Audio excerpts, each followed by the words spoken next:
Anyway, like any set of ideas, Islam is like a religion. As any set of ideas, it deserves to be scrutinized. Well, I have scrutinized it, and I have found it wanting. I have found it lacking. Everywhere there is Islam, you will find women oppressed. Everywhere there is Islam, you will find...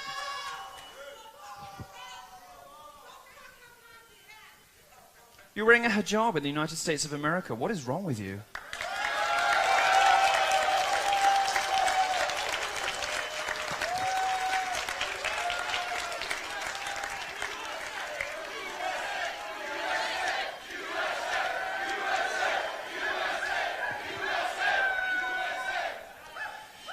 You see, they want to shout you down by saying, oh, what about me? I'm not so oppressed. Well, let's move on from women. If you don't care about female genital mutilation, don't care about forced marriages, don't care about acid thrown in the faces of your Islamic sisters, if you don't care about any of those things, fine.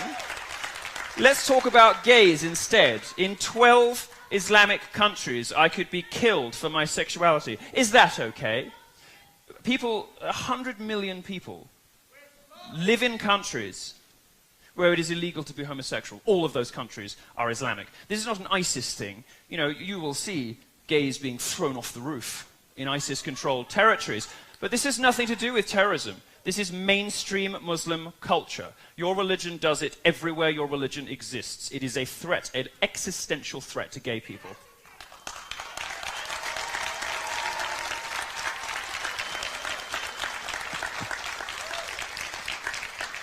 Everywhere in the world there is Islam, you will find women oppressed, homosexuals murdered, you will find gang rape. Now, there's a unique phenomenon that doesn't really exist outside of Islamic cultures, of familial gang rape, where fathers, brothers, and cousins go out raping people together. It happened in Rotherham in the UK. And the liberal establishment in the UK didn't investigate this because, according to a government report, not a far right-wing blog, according to a government report, 1,400 young girls were raped in racially or religiously, as you choose to define it, motivated crimes, because both the police and the authorities were too scared of being called racist to intervene.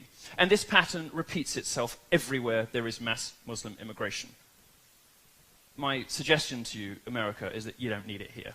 Learn your lesson from 9/11. Learn your lesson from Orlando.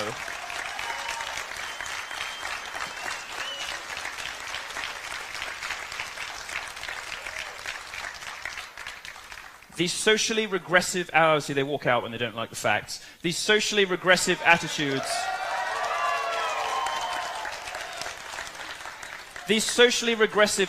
of Muslims in the West are horrifying. Absolutely horrifying. The surveys show that 52% of British Muslims think that my sex life should be made illegal. 39% of them.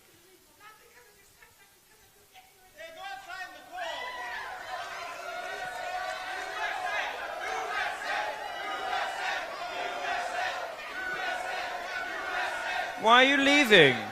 Why are you leaving? Don't you want to talk about numbers? Are you embarrassed? Are you embarrassed? Are you embarrassed of the hateful culture that surrounds your religion, that oppresses women and murders homosexuals and commits unspeakable acts of terrorism? Are you ashamed of it?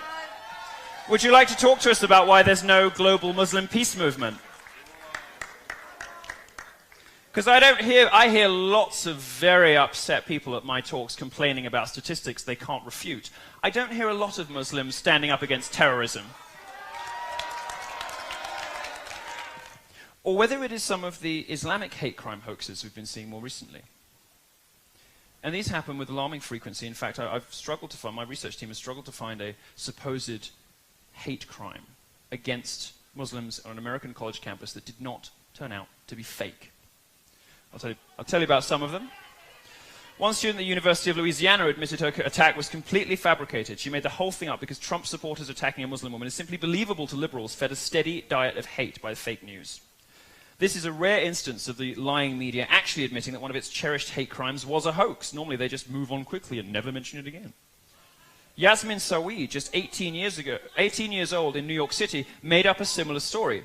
She said 3 men called her a terrorist and attacked her, telling her to get out of the country. Again, it was fake. But you won't read the corrections, you only read the outrage. And here's a brand new one that can't be blamed on Trump supporters because it took place in Austria. A 14-year-old girl claimed she was attacked and that evil white men tried to rip off her hijab on a train. The police revealed it to be a complete fabrication as well. and a little closer to home. Oh, we're still having trouble at the back. 3 down. 3 down. I think if you take the second left, the airport is just Actually, no, we don't want them there, do we? It's a bit of a problem, actually. I hadn't really thought this through. These backwards men, I'm like ripped on. Back at it like an automatic. Sip, cheap liquor till I'm leaning backwards. Young English, we write the chapters. Black Paisley, yes, we go hard. You said we go hard. I said we go hard. You said we go hard. I said we go hard. You said we go hard. I said we go hard.